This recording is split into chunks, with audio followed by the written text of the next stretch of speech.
میرا ایک دوست راولپنڈی میں رہتا تھا۔ یہ دوست مجھ سے عمر میں سینئر بھی تھا، شادی شدہ بھی اور بال بچوں والا بھی۔ میں سردیوں کے دنوں میں اس سے ملاقات کے لیے راولپنڈی آ گیا۔ ہمارا پروگرام تھا ہم دونوں چند دن راولپنڈی رہیں گے، اس کے بعد برف باری دیکھنے کے لیے مری چلے جائیں گے اور میں 1 ہفتہ گزار کر واپس بہاولپور آ جاؤں گا۔ میں 10 گھنٹے کے طویل سفر کے بعد شام کے وقت راولپنڈی پہنچا۔ شہر شدید سردی کی لپیٹ میں تھا۔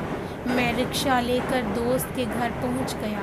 اس نے دروازے پر میرا استقبال کیا۔ میں گرم جوشی سے اس سے لپٹ گیا۔ وہ بھی مجھے گلے ملا، لیکن میں نے محسوس کیا اس کے معانقے میں گرم جوشی نہیں۔ وہ مجھے اپنی بیٹھک میں لے گیا۔ اس نے چائے کا بندوبست کیا اور میرے سامنے بیٹھ گیا۔ میں اس سے بلا تھکان گفتگو کرتا رہا، مگر وہ گفتگو میں میرا ساتھ نہیں دے رہا تھا۔ وہ بات چیت کے دوران کھو جاتا تھا۔ میں اس کی غیر حاضر دماغی پر خاموش ہو جاتا تو اسے بڑی دیر تک میری چاپ کا اندازہ نہیں ہوتا تھا۔ اس نے میرے سفر کے بارے میں بھی نہیں پوچھا۔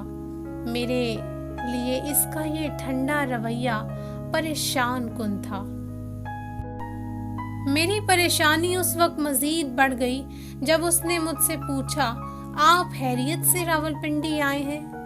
میرے لیے اس کا سوال بم ثابت ہوا، کیونکہ میں اس کی دعوت پر راولپنڈی آیا تھا۔ میں نے حیرت سے اس کی طرف دیکھا۔ اس نے دوسرا سوال پوچھا، آپ کتنے دن راولپنڈی میں ہیں اور کہاں رہیں گے؟ میری پریشانی انتہا کو چھونے لگی، کیونکہ میں اس کے گھر ٹھہرنے کے لیے آیا تھا۔ میرا سامان تک اس کے ڈرائنگ روم میں پڑا تھا۔ میں پریشانی کے عالم میں اسے دیکھتا رہا اور وہ کھوئے ہوئے انداز میں مجھے گھورتا رہا۔ مجھ سے کوئی بات نہ بن پائی تو میں نے جواب دیا، میں ویسے ہی 1 دن کے لیے راولپنڈی آیا ہوں، کل واپس چلا جاؤں گا اور ہوٹل میں رہوں گا۔ اس نے اس بات میں سر ہلایا اور نہایت روکھے انداز میں کہا، آپ اگر مزید 1 دن رک جائیں تو ہم کھانا اکٹھے کھائیں گے۔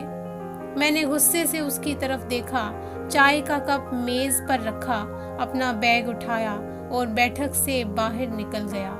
وہ اپنی کرسی پر بیٹھ کر مجھے جاتے ہوئے دیکھتا رہا۔ اس نے مجھے خدا حافظ تک کہنا مناسب نہ سمجھا۔ میں شدید غصے میں تھا۔ میں وہاں سے مری روڈ پر آیا، وہاں سستا سا ہوٹل لیا، نیند کی گولی کھائی اور گہری نیند سو گیا۔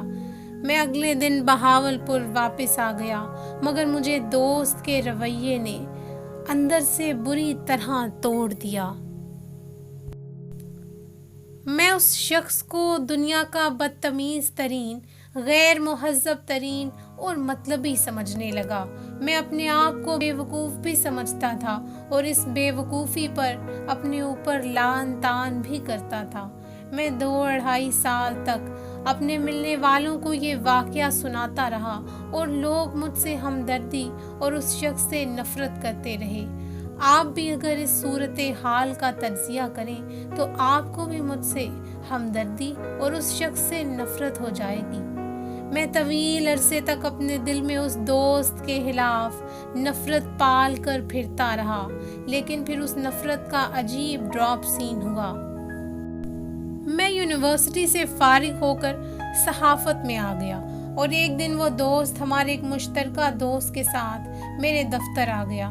میں اسے دیکھتے ہی غصے سے ابل پڑا، مگر وہ میرے گلے لگا اور نرم آواز میں بولا، آپ اپنے غصے کو چند منٹ کے لیے سائڈ پر رکھ دو اور میری بات سن لو۔ اگر تم اس کے باوجود مجھے غلط سمجھو تو پھر تم اپنی نفرت کا سلسلہ جاری رکھ لینا۔ میں نے غصے سے اس کی طرف دیکھا۔ وہ بولا، میں اپنے والدین کا اکلوتا بیٹا ہوں۔ میری 6 بہنیں تھیں۔ والدین نے میری شادی 20 سال کی عمر میں کر دی۔ میرے والدین پوتا چاہتے تھے، لیکن شاید اللہ کو منظور نہیں تھا۔ میرے ہاں اوپر تلے 3 بیٹیاں ہوئیں، مگر میں مایوس نہ ہوا۔